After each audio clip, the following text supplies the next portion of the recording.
ओम शांति। 21/1/69 की अव्यक्त मुरली। शरीर छूटा परंतु हाथ और साथ नहीं। सभी अव्यक्त मूर्त हो बैठे हो, व्यक्त रूप में रहते अव्यक्त स्थिति में रहना है।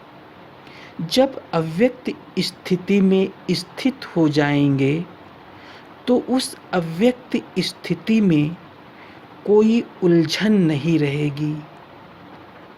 वर्तमान समय चल रहे सभी पार्ट आप बच्चों को अति शीघ्र अव्यक्त बनाने का साधन है। डगमग होने की जरूरत नहीं। शुरू में यज्ञ की स्थापना भी अनायास ही हुई थी। जब आप शुरू में यज्ञ की स्थापना में आए थे तो आप सभी से निश्चय पत्र लिखाए थे। यही निश्चय लिखाते थे कि अगर ब्रह्मा चला जाए तब भी हमारी अवस्था, हमारा निश्चय अटल रहेगा। वह निश्चय पत्र याद है? निश्चय उसको कहा जाता है जिसमें किसी भी प्रकार का, किसी भी स्थिति अनुसार विघ्न के समय संशय नहीं आता। परिस्थितियां तो बदलनी ही हैं, बदलती ही रहेंगी, लेकिन आप जैसे गीत गाते हो ना, बदल जाए दुनिया न बदलेंगे हम, तो ऐसे ही आप सभी निश्चय बुद्धि आज के संगठन में बैठे हुए हो। आपकी मम्मा आप सबको कहा करती थी कि निश्चय के जो भी आधार अब तक खड़े हैं वो सब आधार निकलने ही हैं और निकलते हुए भी उसकी नींव मजबूत है। अगर नींव मजबूत नहीं तो आधार की आवश्यकता है। आधार कौन सा? बाबा का आधार, संगठन का आधार, परिवार के नियमों का आधार नहीं छोड़ना, परंतु परीक्षा के समय जो सीन आती है उसमें निश्चय तो नहीं टूटा। निश्चय अटूट होता है, वो तोड़ने से टूटता नहीं। ऐसे निश्चय बुद्धि ही गले के हार हैं। क्या ब्रह्मा आपका बहुत प्यारा है? तो किसी ने कहा था नहीं परंतु है। तो बाबा कहते तो क्या वो नहीं कहा करते थे? बातें तो सभी बोली हुई हैं, समय पर याद आना ही तीव्र पुरुषार्थ है। याद करो, वो भी आप बच्चों को मजबूत बनाने के लिए कहते थे। बाप दादा ने बच्चों का इतना श्रृंगार किया है तो बच्चे इतना श्रृंगारधारी नहीं बने हैं। एक दिन ऐसा समय आएगा जो इस बाप दादा के श्रृंगार को याद करेंगे।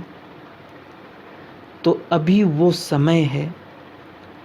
पहले तो वो अपने को निरहंकारी नम्र चित्त कहते हुए कई बच्चों को ये सुनाते थे कि मैं अभी संपूर्ण नहीं बना हुआ हूँ, मैं अभी निरंतर देही अभिमानी नहीं बना हूँ।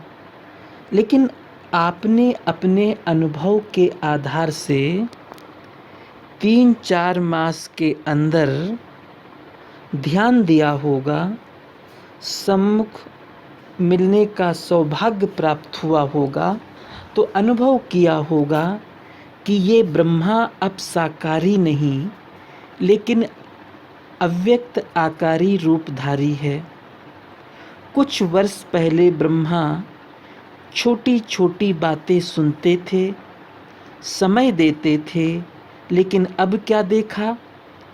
इन छोटी छोटी बातों को ना सुनने का कारण यही था कि यह समय निरंतर याद में बीते। क्या आप बच्चों ने उनके तन द्वारा कभी नोट नहीं किया कि उनके मस्तक में सितारा चमकता हुआ नजर आता था? अव्यक्त स्थिति में जो होंगे उन्होंने अव्यक्त मूर्त को जाना, पहचाना। जो खुद अव्यक्त अवस्था में नहीं रहते थे, उन्होंने अमूल रीति को पूरी रीति नहीं पहचाना। उन्होंने अमूल्य रतन को पूरी रीति नहीं पहचाना। अभी भी स्थापना का कार्य ब्रह्मा का है, न कि हमारा। अभी भी आप बच्चों की पालना ब्रह्मा द्वारा ही होगी। स्थापना के अंत तक ब्रह्मा का ही पार्ट है। अब अभी आप सभी बच्चे सोचते होंगे कि ब्रह्मा द्वारा पढ़ाई कैसे होगी। यूँ तो वास्तव में अवस्था के प्रमाण कैसे, क्योंकि क्वेश्चन नहीं उठने चाहिए, लेकिन कई बच्चों के अंदर प्रश्न तो क्या, लेकिन काफ़ी हलचल का सागर शुरू हो गया है। ये पहला पेपर बहुत थोड़ों ने पास किया, कुछ तो धैर्य रखो। जबकि अविनाशी ज्ञान है, अविनाशी पढ़ाई है, तो फिर ये प्रश्नों की हलचल क्यों? फिर भी उसी हलचल को शांत करने के लिए समझा रहे हैं। क्लास जैसे चलती है वैसे ही चलेगी। क्या सुनाएंगे? जो ब्रह्मा का तन मुकर्रर है, तो मुरली उसी तन के द्वारा जो चली है वही मुरली है। और संदेशियों द्वारा थोड़े समय के लिए जो सर्विस करते हैं उनको मुरली नहीं कहा जाता। उस मुरली में जादू नहीं है, बाप दादा की मुरली में ही जादू है। इसलिए जो भी मुरलियाँ चल चुकी हैं वो सभी रिवाइज करनी है। जैसे पहले पोस्ट से जाती थी वैसे ही मुख्य सेवा केंद्र पर आबू से जाती रहेगी। क्या आपको 1 वर्ष पहले जो मुरली चली थी वो याद है? कल जो पढ़ी होगी वो भी याद नहीं होगी। कई पॉइंट्स ऐसी हैं जो कई बार पढ़ने से भी बुद्धि में नहीं ठहरती। इसलिए मुरली और पत्र का जैसे कनेक्शन होता है वैसे ही होगा। जैसे आप मधुबन में रिफ्रेश होने आते हो वैसे ही आएंगे। क्या करें, किससे मिलने आवें? अब फिर ये प्रश्न उठता है, किससे रिफ्रेश होंगे? जो लकी सितारे हैं, अर्थात जो निमित्त मुख्य हैं, उनके साथ पूरा संबंध जोड़कर जो भी आपके सेवा केंद्र की रिजल्ट है, समस्याएं हैं, जो भी सेवा केंद्रों की उन्नति है, जो भी नए नए फूल उस फुलवाड़ी से खिलते हैं, उनको भी संगठन का साक्षात्कार कराने मधुबन में ले आना है। साथ साथ ऐसे संगठन के बीच बाप दादा निमित्त बनी हुई संदेशी द्वारा पूरी सेवा करेंगे। अभी कोई और प्रश्न रहा? आप सोचते होंगे कि लोग पूछेंगे कि आपका ब्रह्मा बाबा 100 वर्ष से पहले ही चला गया। ये तो बहुत सहज प्रश्न है, कोई मुश्किल नहीं। 100 के नज़दीक ही आयु थी। ये जो 100 वर्ष कहे हुए हैं ये गलत नहीं है। अगर कुछ रहा हुआ है तो आकार द्वारा पूरा करेंगे। 100 वर्ष ब्रह्मा की स्थापना का पार्ट है, वो तो 100 वर्ष पूरा होना ही है। लेकिन बीच में ब्रह्मा के बाद ब्राह्मणों का जो पार्ट है वो अब चलना है। ब्रह्मा ने ब्राह्मण किस लिए रचे? क्या ब्रह्मा अपनी रचना को देखेंगे नहीं? क्या आपको अब संगम पर जिम्मेवारी का ताज नहीं देंगे? तो सतयुग में देवता कैसे बनेंगे? यहाँ की जिम्मेवारी ही वहाँ की नींव डालती है। इसलिए जो भी आप बच्चों से प्रश्न करते हैं उन्हें यही उत्तर दो कि ब्रह्मा की स्थापना तो चलनी ही है। अभी बच्चों की पढ़ाई का समय बिल्कुल ही नज़दीक है। ये तो हर एक मुरली में मम्मा के बाद इशारा दिया है। क्या पेपर में तिथि तारीख बताई जाती है? जो पहले से ही बताया जाए उसको क्या पेपर कहेंगे?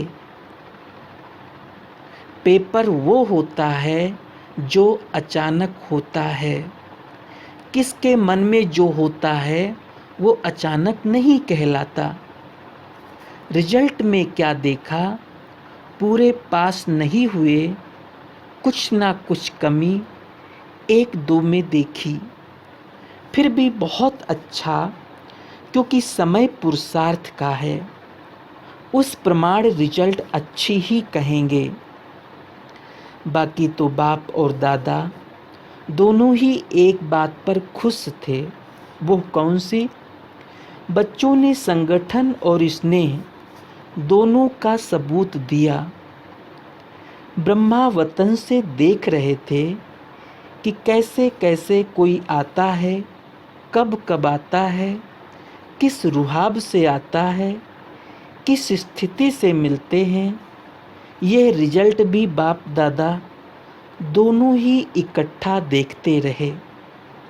तो हर एक खुद को देखे और खुद में जो कमी हो उसको भरे। बाकी आज सभी के लिए कौन निमित्त है? आज से सभी के लिए कौन निमित्त है? वो तो आप जानते ही हैं। दीदी तो है, साथ में कुमार का मददगार है। जैसे और सभी लिखा पढ़ी चलती थी वैसे ही हेडक्वार्टर से चलती रहेगी। ये दोनों आप सभी की देख रेख करती रहेंगी। अगर आवश्यकता हुई तो आप सभी के सेवा केंद्रों पर चक्कर लगाती रहेंगी। लेकिन अब का पेपर क्या है?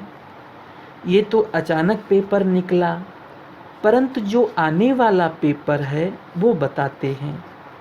अब एक मत, अंतर्मुख और अव्यक्त स्थिति में स्थित होकर संबंध में आओ। बाप दादा जो पेपर बता रहे हैं उसकी रिजल्ट देखेंगे। पिछाड़ी के समय ब्रह्मा तन द्वारा जो शिक्षा दी है वो तो सभी ने सुनी ही होगी और याद भी होगी। आज के दिन इस संगठन के बीच कुछ देने भी आए हो तो कुछ लेने भी आए हो, तो जो लेंगे वो देने के लिए तैयार हैं। जिसके दिल में कुछ संकल्प आता हो कि ना मालूम क्या हो, ऐसी तो कोई बात नहीं होगी, वो हाथ उठाओ। अगर सभी संतुष्ट हैं तो जो लेंगे उसको देने में सभी संतुष्ट रहेंगे। दो बातों का आज इस संगठन के बीच दान देना है। कौन सी दो बातें? एक मुख्य बात कि आज से आपस में एक दो का अवगुण ना देखना, ना सुनना, ना चित्त पर रखना। अगर कोई बहन या भाई की कोई भी बात देखने में आए तो निमित्त बने हुए जो हैं उनके द्वारा उनको इशारा दिला सकते हो। दूसरी बात, कई लोग आपके निश्चय को डगमग करने के लिए बातें बोलेंगे, आवाज़ फैलाएंगे कि अब देखें ये संस्था कैसे चलती है, लेकिन उन लोगों को यह मालूम नहीं कि इन्हों का आधार अविनाशी है। दूसरा, ये भी ध्यान में रखना कि कोई भी हिलाने की कोशिश करे तो जैसे आप बच्चों का कलप पहले का गायन है, अंगद के समान पाँव को नहीं हिलाना है। ऐसे निश्चय बुद्धि अडोल एक रस ही जो आने वाले लास्ट पेपर हैं उनमें पास होंगे। और ही ब्रह्मा द्वारा जो इतने ब्राह्मण रचे हैं, तो क्या बाप के जब बच्चे बड़े हो जाते हैं तो बाप रिटायर नहीं होता? अब ऐसे समझो कि बाप रिटायर अवस्था में भी आपके साथ हैं। आप बच्चों को कार्य देकर देखते रहेंगे। शरीर छूटा परंतु हाथ साथ नहीं छूटा। बुद्धि का साथ हाथ नहीं छूटा, वो तो अविनाशी कायम रहेगा। ये दो बातें जो सुनाई, नंबर 1 डगमग ना होने का दान देना है। दूसरा, अवगुण ना देखना, अवगुण ना देखने का दान देना है। पहला डगमग ना होने का दान देना है, दूसरा अवगुण ना देखने का दान देना है। आप सभी बच्चे यह दान दें जबकि संकल्प कर चुके अर्थात दे चुके। संकल्प की हुई चीज कभी वापस नहीं ली जाती। अगर माया वापस लेने की कोशिश कराए भी तो यदि अपने ऊपर जांच होगी तो पास हो जाएंगे। अभी एक और बात आप सबके ध्यान दे रहे हैं। बाप दादा की लास्ट मुरली में जो शिक्षा मिली है कि ये ध्यान दीदार ज़्यादा चलाना समय व्यर्थ गंवाना है, इसलिए यह नहीं होना चाहिए। ऐसे ना हो संदेशियों द्वारा सेंटर पर जो पार्ट चले उसे आप चेक ना कर पाओ, इसलिए ये निमित्त बनी हुई दीदी और कुमारिका जिस संदेशी को मुकर्रर करेंगी उन्हों के द्वारा डायरेक्शन मिलेंगे। इस पार्ट के लिए भी यह जिसको निमित्त बनाएंगी उस द्वारा ही रहस्य स्पष्ट होंगे। जैसे पिछाड़ी की मुरली में ये भी डायरेक्शन था कि भोग के समय बैकुंठ आदि में जाना व्यर्थ समय गंवाना है, क्योंकि ये घूमना फिरना अब शोभता नहीं। अब तो निरंतर याद की यात्रा और जो शिक्षा मिली है उसे प्रैक्टिकल लाइफ में धारण करने का सबूत देना है। अगर ब्रह्मा बाबा के साथ स्नेह है तो स्नेह की निशानी क्या है? स्नेह यह नहीं कि 2 आंसू बहा दिए, परंतु स्नेह उसको कहा जाता है जिस चीज़ से उसका, माना ब्रह्मा बाबा का स्नेह था, उससे आपका भी हो। उसका स्नेह था सर्विस से, पिछाड़ी में भी सर्विस का सबूत दिया ना। तो स्नेह कहा जाता है सर्विस से प्यार, उसकी आज्ञाओं से प्यार। बाकी कोई भी ऐसा ना समझे कि ना मालूम बिना हम बच्चों की छुट्टी के साकार बाबा को वतन में क्यों बुलाया। लेकिन छुट्टी दिलाते तो आप देते। इसलिए ड्रामा में पहले भी देखा था कि जो भी गए छुट्टी लेकर नहीं गए। इसलिए यह समझो कि ब्राह्मण कुल की ड्रामा में ये रस्म है।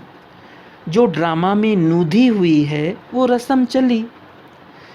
यूँ तो समझते हैं कि आप सभी का बहुत प्यार साकार के साथ था नहीं, है भी। प्यार नहीं होता तो इस सभा में कैसे होते। साकार में फॉलो करने के लिए इनका ही तन था, तो प्यार क्यों नहीं होगा। स्नेह था और है भी। ये बाप बच्चों की निशानी है। इससे साकार भी वतन में मुस्कुरा रहे हैं। बच्चों का स्नेह है तो क्यों मेरा नहीं। लेकिन वो जानते हैं कि ड्रामा में जो भी पार्ट होता है वो कल्याणकारी है। वो विचलित नहीं होते। वो तो संपूर्ण अचल अडोल स्थिर था और है भी। लेकिन आप बच्चों से 1000 गुना स्नेह उनमें जागती है। अब स्नेह का सबूत देना है। ये भी एक छिपने का खेल है। तो विचार सागर मंथन करो, हलचल का मंथन ना करो। जो शक्ति ली है उनको प्रत्यक्ष में लाओ। भारत माता शक्ति अवतार, अंत का यही नारा है। सन सोच फादर ड्रामा की नूंद कराएगी। साकार बाबा ने कहा, मैं बच्चों से मिलन मनाने आऊँगा। अगर आज आ जाता तो बच्चे आंसू बहा देते। अच्छा, ओम शांति।